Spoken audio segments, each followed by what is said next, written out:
Namaskara. Welcome to the series of quick revision of thermal physics and electronics. In this series, we're gonna deal with the quick revision of BSc 4 chapters units, and here comes the first unit, that is thermodynamic 1. Before starting the preparation of for the exams, one should know the syllabus, what it all contain. So let me read out the important things. Here comes the second law of thermodynamics. In this, the Carnot theorem statement proof, then a steam engine and its efficiency, expression for efficiency. Then comes a diesel engine and expression for efficiency. Then comes entropy, the concept of entropy, change in the entropy, how change in the entropy is works in a reversible cycle and irreversible process, with example temperature entropy diagram, and the physical significance of entropy. Then entropy of a perfect gas, second law of thermodynamics in terms of entropy and entropy of the universe. Then the last thing is the third law of thermodynamics and nascent heat theorem. Here let us begin with the Carnot theorem. This might be having a possibility for asking 5 marks.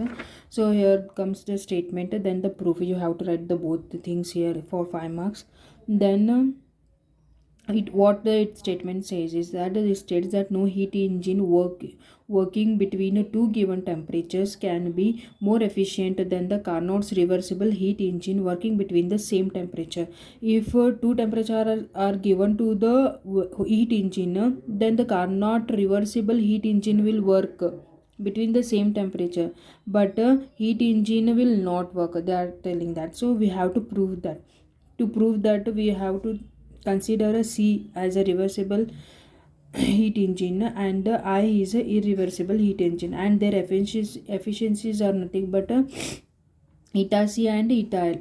We have to prove that the efficiency of a Carnot engine is greater than the efficiency of a Carnot's irreversible heat engine. So let us we should prove this by contradictions, which we have used in the mathematics. So we have to reverse, we should take that the efficiency of irreversible Carnot heat engine is greater than the efficiency of a reversible Carnot engine. So for that we have to consider this diagram. This is a source 1 at temperature T1 and sink temperature T2. First let us begin with here. When Q1 is supplied to I is nothing but the irreversible, I for irreversible I, then it works W dash, then the remaining heat is transferred to the sink. So it rejects heat to the sink. Then from sink that heat is taken to the reversible heat engine. Here reversible heat engine will act as a refrigerator. Here we can see in this notes, it act as a refrigerator. So work need to done externally. So after doing this work, they had supplied a Q1. If you see that here Q1 heat comes out, and the same Q1 heat goes to the source. So this is the same. And then next what they did, they took the net heat of the source, that is Q1 minus Q2. So the net heat transfer of a source is 0. Then a net heat absorbed by the sink is this is a net heat absorbed by the sink. So we'll get W dash minus W. Here when we combined both the systems, we get W dash minus W. After doing this equating, we'll get to know that it violates the second law of thermodynamics. So our assumption is wrong. So NC is neta EC is greater than neta I. This is the proof. So I will explain you in a shortcut that so that you can remember. So this is Carnot theorem. You have to remember that diagram. That is Carnot theorem. Here is a C is a reversible and I is irreversible. We have to prove that this is greater than this. So let us assume this reverse of it. When we assume that when I is supplies heat, it rejects heat to the sink, this much heat to the sink. Then C absorbs this much heat and rejects Q2 to Q1 to the source. So net heat transfer to the source, net heat absorbed, you have to write this then together combined W dash minus W. So this violates the second law. So this is our assumption is wrong. This only if you write, if you remember this, then in the exam you have to write all those stuffs, theory stuffs, you will get the full marks. Considering the next thing, taking in mind that the scoring more marks, I'm telling all these points. So I had not explained everything in detail here. Here the next is heat engines. Here heat engines, it is nothing but the device which converts into work. It converts heat into work. There are two types of heat engines, that is external and external combustion heat engine, it is also known as a steam engine, and internal combustion heat engine, it is also known as a gas turbines. Here the combustion occurs, for in first type the combustion occurs external, so it is called external combustion engine. You have to mention their combustion, see, don't forget that. Then in internal combustion engine, the combustion occurs inside the engine, so internal combustion engine, it is also known as a gas turbines. So let us begin with the external combustion engine, that is steam engine. Now let's begin with the steam engine. It might be have a chances of asking for 10 marks. So you have to consider a construction, working, and that diagram. Then you have to involve all of the calculation, that is efficiency of steam engine, then the power. These all things should be involved. Before we get into the construction and working, let us know about the diagram, which is specifically more important, and you have to draw those all that diagram. Here comes the diagram. Let us see how we can remember it. Here we can see the main shaft. This is a main shaft. This is a vertical, sorry, horizontal. This is horizontal, this is vertical shaft, and a piston rod, then the valve rod. These both rod are connected to main shaft, and main shaft is also connected to the flywheel. Flywheel is nothing but the wheel. We had did the experiment in the physics lab. Then this is a cylinder, as it is appearing a cylinder, like this is a cylinder, and these are the ports, P1 and the port P2, and this is the valve, sliding valve. This is the steam chest. This is inlet for the steam.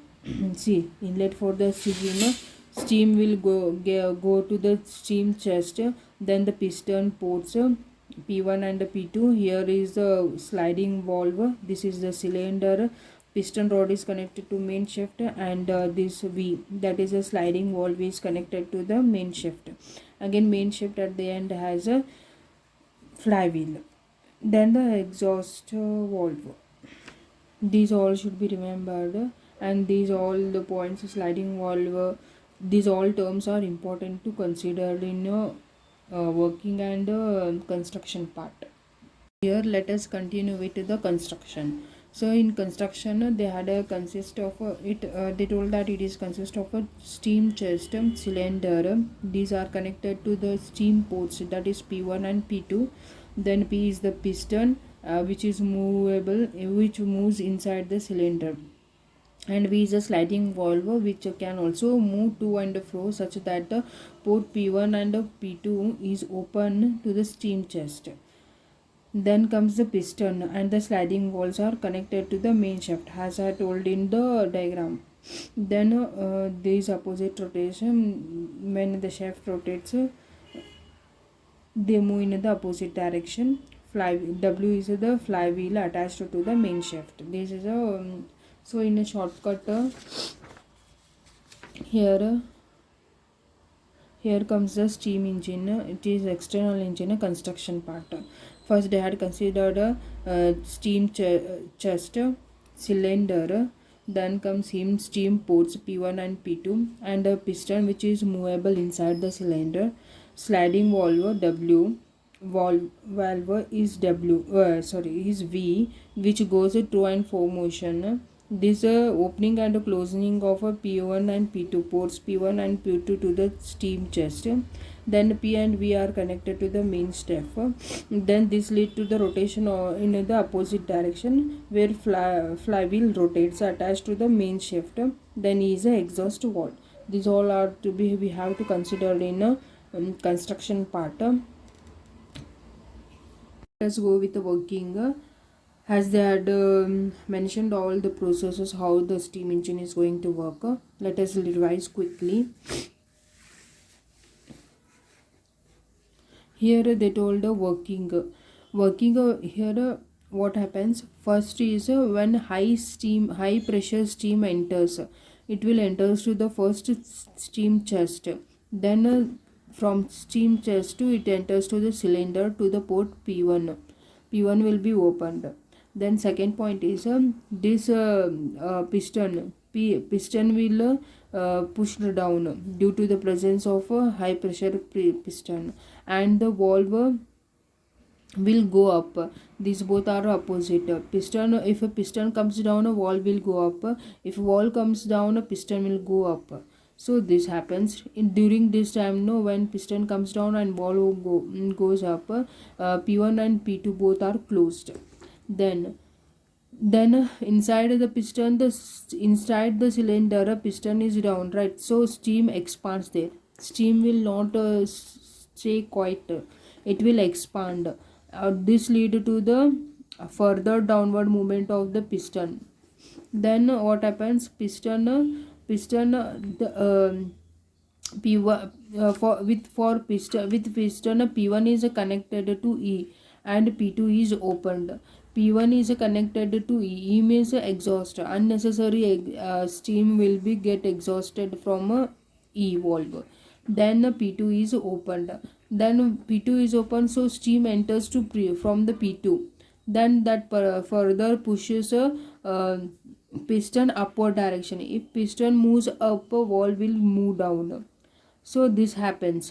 Then that steam, whatever the steam which is not working for the upliftment of a piston or down movement of the valve, these will get exhausted through the exhausted to the atmosphere through the exhaust valve.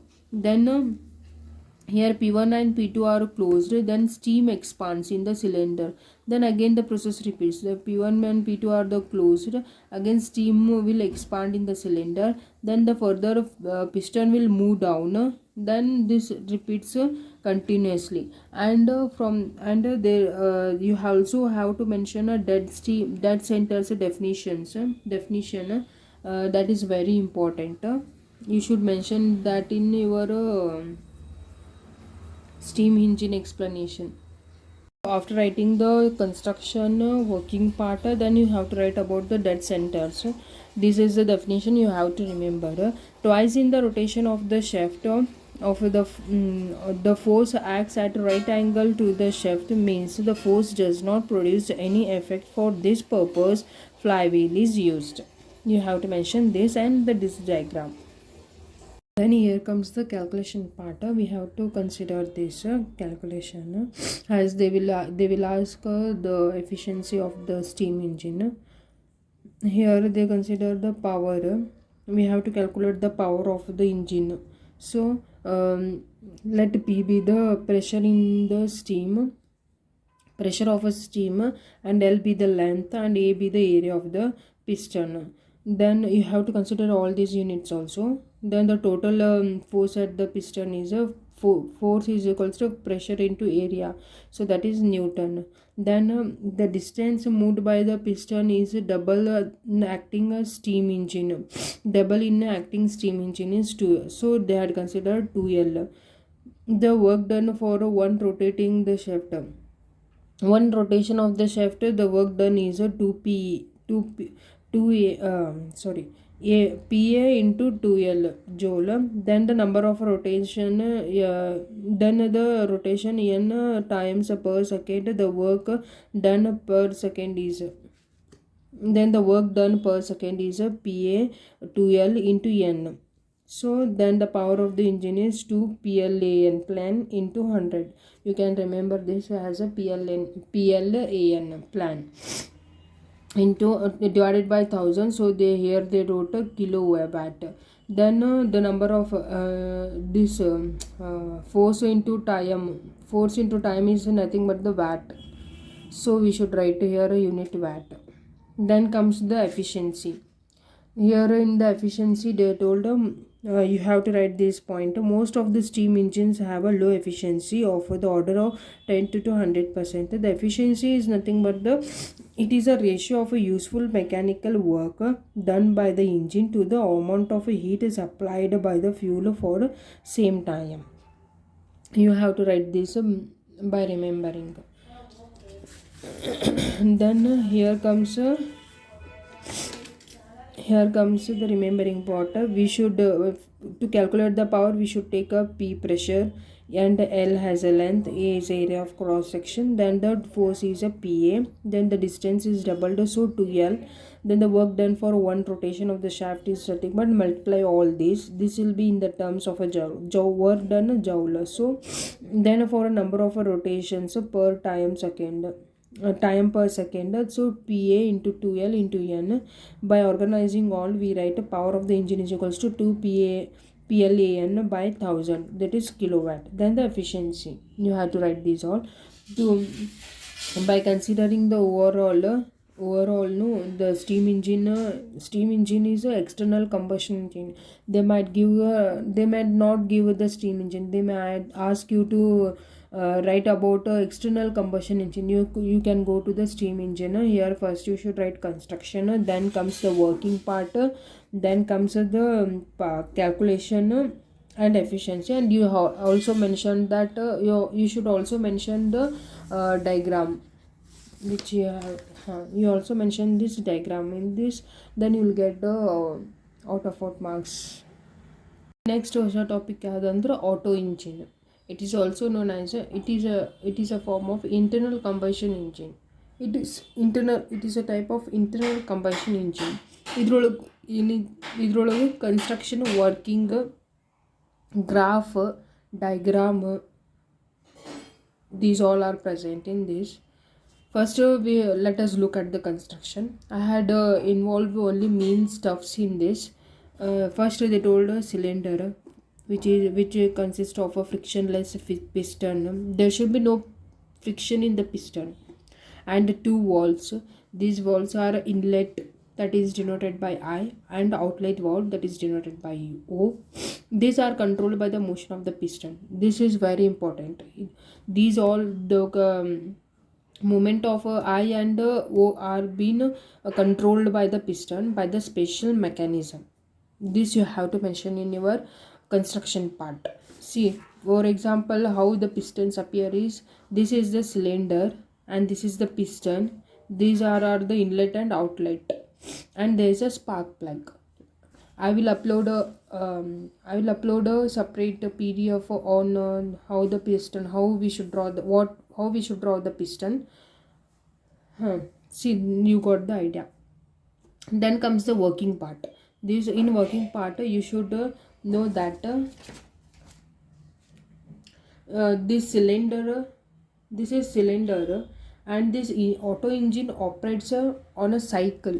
This cylinder auto engine operates on the cycle, so it is called auto cycle. Auto engine operates on the cycle, so it is called auto cycle. Only this much. And this auto cycle has a 6 processes in it. Those all we know that: suction stroke, compression stroke, combustion stroke, expansion stroke, then valve, exhaust stroke. Here if you observe, you got two names here. First one is a suction stroke 1, and second one is compression stroke, and third one was combustion. Here there is a no stroke. Then comes expansion stroke or a working stroke. Then comes valve exhaust. Here see, you can observe that there is a no stroke here. Then exhaust stroke. Here there is a stroke. See, only 4 are in out of 6, only 4 are involved in the main motion of the piston, so they are called strokes. See, out of 6 processes, only 4 are involved in the motion of the piston, then 2 are not involved, so there is no mention of a stroke. That is we have under combustion and exhaust, valve exhaust.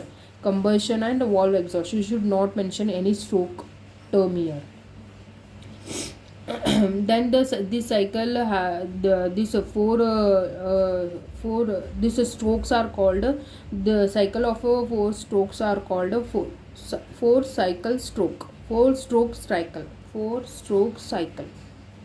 First, let us go with the first process. Here, the first process is nothing but the suction stroke. In this, what happens? The O is closed. O is nothing but outlet. So, outlet is closed. I is opened. And if I is open, there will be movement of piston. Piston will move down. Piston will move down because of entering of the mixture containing 98% of air and 2% of a petrol vapor is sucked into the cylinder. This due to the entering of a mixture, the piston will move down. And here they are telling like sucked into the cylinder. So this is suction stroke. So they are called this stroke as a suction stroke. And we can see in the PV diagram, this is a PV diagram, P versus V. PV diagram, you have to draw this correctly, because if you draw this irregularly, you will not get the marks. You should draw it neatly like this only. Here the straight line, then join these two straight lines, then marks here V2 and this is V1. This is V1, then A, B, C, D. This is A, B, C and D. First is a suction stroke. No, we had studied in PV diagram EA. EA represents the suction stroke. Here the volume has been increased. So due to the entering of the mixture, volume increased. So this. Then see, you have in this suction stroke, you have to mention that I is open, piston will move down, mixture of 98% of air and only 2% of petrol vapor will enter into the mixture. This is important. Again, you can involve all those stuffs and expand this explanation. Then second comes the compression stroke. As the name suggests, compression. Here there is a compression involving in it. Here to get compression, no, it should both the inlet and outlet walls should be closed. Both are closed. First thing. Then second thing, piston will move up. As piston will move up, the pressure compression will increase. There will be compression adiabatically on the mixture. It's about one fifth of its original volume. What is the original volume of the piston cylinder, right? It's 1/5 get compressed. So it is called compressed adiabatically. That result in what?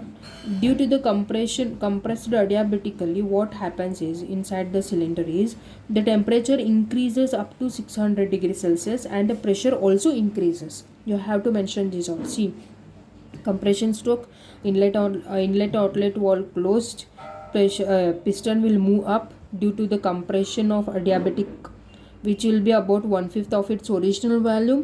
Due to this, result in increase in the temperature of 600 degrees Celsius and the pressure also increases. And you can see in the PV diagram, it's represent AB. AB. This is adiabatic. AB is nothing but adiabatic.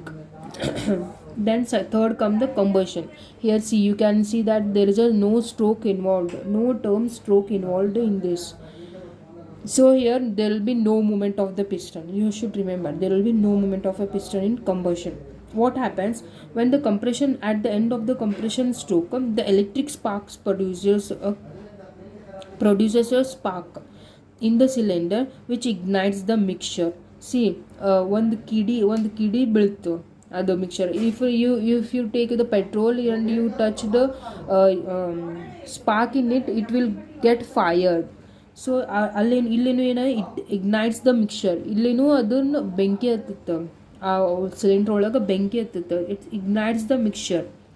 ಅದು ಈಗ ಬೆಂಕಿ ಹತ್ತಿತ್ತು ಅಂದ್ಕೊಳ್ಳೇನ ನಮ್ಗೆ ಏನು ತಲೆಗೆ ಬರುತ್ತೆ? Temperature will increases. This is so much important. Involving the terms pressure and temperature, how they changes in the these all those strokes. It is so important. You have to involve it to get the full marks. Then the pressure also increases. Temperature will be increases about 2008 degrees Celsius. About this much the temperature will increase. Pressure also increases. Pressure of the gas increases here. In the combustion mode, there will be no movement of any piston. At the end of the compression stroke, at the end of this stroke, there is a spark produced inside the cylinder which ignites the mixture and causes a large heat combustion. It causes a combustion. Due to the combustion, there will be increase in the temperature about 2008 degrees Celsius, and the pressure of a gas also increases. And in PV diagram we can see BC. Here temperature increased T2 to T3. Temperature increased, right? This is a diagram. Then comes a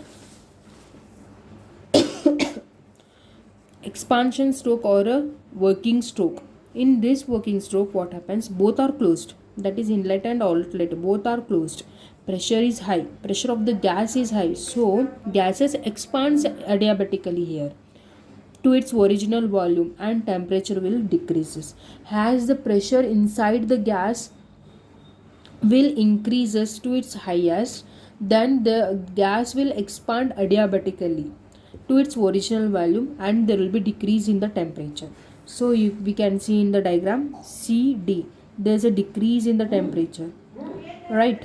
And the pressure increased. So a CD diagram, we can see that what happens in the expansion stroke. What expands? Pressure of the gas will expand.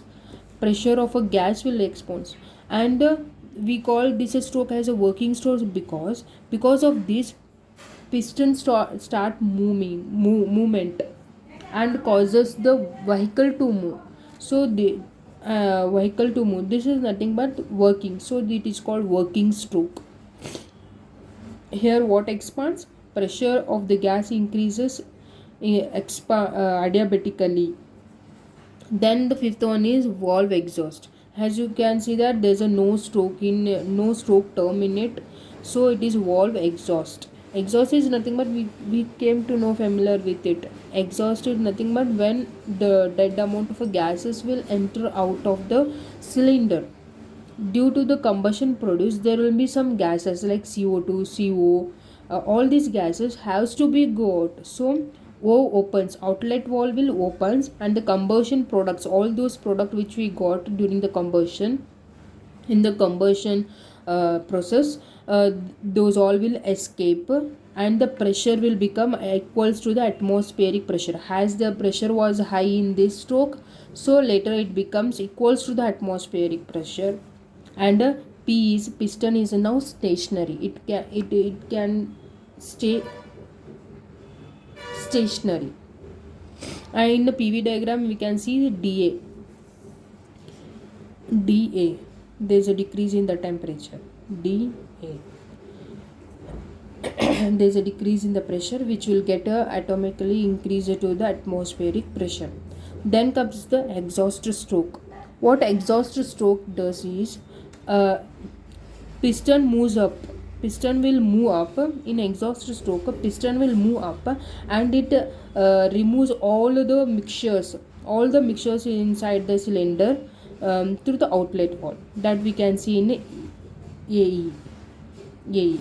Then this is a complete cycle of auto engine, so it is called auto cycle. Hope you got this. And there is also one thing you have to remember, that is efficiency. If they ask this question for 10 marks, you should write not only this, and you should also involve all these stages of stages with the diagram. Then you should also find the efficiency of the auto engine. Let us do that. Is we need to find the expression for the efficiency of auto engine. So we have to consider mass as a 1 kg unit mass, and T1, T2, T3 and T4 are the absolute temperature corresponding to the point A, B, C and D. These are the point A, B, C, D having a temperature T1, T2, T3, T4 respectively. Then V1 and V2 are the volumes of the gas at A and B. These V1 and V2 are the volumes of the gas at A and B respectively. Then let us consider CV. CV is nothing but the specific heat of air at a constant volume. Then Q1 is amount of heat taken during BC. During BC, what happens here? Amount of heat is taken. So here is Q1. Here is Q1 at BC. See, temperature increases, so BC. That Q1 is equals to CV into T3 minus T1. This is the formula. You have to remember this. Then similar thing happens, that Q2 is amount of a heat rejected during DA. This is DA. Amount of a heat is rejected here. This is Q2 and this is Q1. Here amount of a heat is absorbed. This is Q2 is amount of heat rejected. So CV into T4 minus T1. No, we know that the efficiency is nothing but 1 minus Q2 by Q1. 1 minus Q2 by Q1. So equating this and this in this equation, we'll get this. T4 minus T1 minus T4 minus T1 divided by T3 minus T2. Here A and B are the same adiabatic. So here A and B will go adiabatic compression. A and B undergo adiabatic compression. So we have to write T1 V1 gamma minus 1 is equals to T2 V2 gamma minus 1. Similar things happen at CD. Here C and D undergo adiabatic expansion. So here we should write T4 V1 gamma minus 1, T3 V2 gamma minus 1. Here T1 V1, T2 V2. Here T4 V1, T3 V2. 4 1 3 2. 4 1 3 2. So you have to remember like this. Then this subtract these both equation, will get this, that V1 is common. So we get this. Then comes T4 minus T1 divided by, if we move this side, it will come down. So T3 minus T2 is equals to, this will go down. So V2 by V1 whole to the power gamma minus 1. So equating this, we got this equation. In this, that is efficiency is equals to 1 minus V2 by V1 whole gamma minus 1. V2 minus V1 by V2 is nothing but tau. This is called adiabatic compression ratio. Adiabatic compression. Here compression word is used. Here compression word is used. Please be aware of this. Here V2 by V1 is nothing but eta. It is called adiabatic compression ratio. So equating this here, we'll get 1 eta is equals to 1 minus 1 by that efficiency is equals to 1 minus 1 by eta into gamma minus 1. We'll get this expression. This is nothing but the efficiency. At last, you have to write this conclusion. This conclusion. See, the expression has shown this, we got right this. So the expression has shown that the efficiency increases with the adiabatic compression ratio. Efficiency will increases with increase in the adiabatic compression ratio in actual auto engine. Tau cannot be made more than a 10. If tau is increases, this will increases more than 10. What happens? This should not increase more than 10. It should be within the 10. If it is more than 10, what happens? There will be pre-ignite. There will be pre-ignite with means because without initiation of the spark, there will get ignite by itself. That will be of no use, right? That will not work efficiently. So this tau value should be less than 10 or 10, not more than 10. See here they wrote 10. If it is more than 10, the rise in the temperature in the compression stroke is so high that the mixture may get ignited itself before the spark strikes it. Is called pre-ignition. Actually what happens in a compression stroke, there should be no combustion. In the combustion there will take this ignition will take place. but this happens in combustion stroke itself, combustion compression stroke itself. This is not possible, so there will be pre-ignite taking place, so the value of ETAs will be less than 10, not more than 10. Revise quickly what we all saw, what we had deal with the auto engine. This way, the auto engine is a internal combustion engine. We went to the construction, then the working has six processes, that is a the suction stroke, compression stroke, combustion stroke, then the expansion stroke or working stroke, valve exhaust, then exhaust stroke. Then we got to know with the PV diagram. Then we deal with the expression for the efficiency of the auto engine. We got this derivation, that is neta is equals to 1 minus 1 by rho to the power gamma minus 1, where rho is nothing but adiabatic compression ratio. This should be less than 10, not more than it, otherwise it leads to pre-ignition. Only if you write all these stuffs and underline neatly in the answer question, and I'm sure that you will get 10 out of 10.